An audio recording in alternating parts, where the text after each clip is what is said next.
नाशिक जिल्ह्यातील अण्णासाहेब मोरे यांच्या दिंडोरीच्या आश्रमात खंडणीत फरार असलेला आरोपी आणि मोक्यामध्ये आरोपी जो आता पोलीस कस्टडीत आहे तो वाल्मिक कराड आणि विष्णू चाटे हे दोघंही 15 आणि 16 डिसेंबर रोजी दिंडोरीच्या आश्रमात मुक्कामाला होते असं मी स्टेटमेंट केलेलं होतं।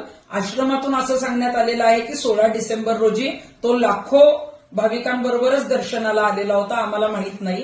परंतु मला स्पष्टपणे हे सांगायचं आहे की आश्रमातील हे जे कोणी आबासाहेब मोरे आणि त्यांची टीम पूर्णपणे खोटी उत्तरं देत आहे।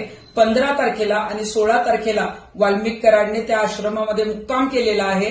त्याचे जे सीसीटीव्ही फुटेज आहेत ते सीआयडीकडे आहेत आणि सीआयडीच्या अधिकाऱ्यांना मी हीच विनंती करेन की आपला तपास पूर्ण झाल्यानंतर हे जे फुटेज आहेत ते आपण सार्वजनिक करावे, कारण या आश्रमामध्ये त्याला वास्तव्य करण्यास दिलेलं होतं, त्याला आश्रय दिलेला होता आणि जो अशा फरार असलेल्या आरोपींना आश्रय देतो तो त्यांना गुन्ह्यात जो आहे तो मदत करत असतो, त्या कटात सामील आहे अशा पद्धतीचं जे आहे ते मानण्यात येतं।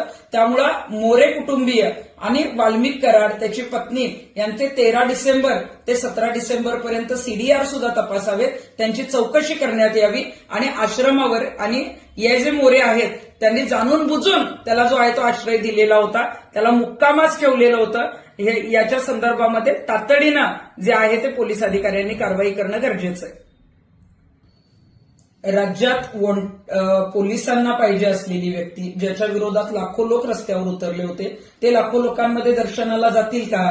जर ते लोकांना तिथं दर्शनासाठी दिसले असते तर त्यांनीच पोलिसांना ताब्यात दिलं असतं। आणि आश्रमाचे जे काही प्रवक्ते आहेत ते सांगतायत की आम्ही व्हीआयपी ट्रीटमेंट दिली नाही, तर हे पूर्णपणे खोटं आहे।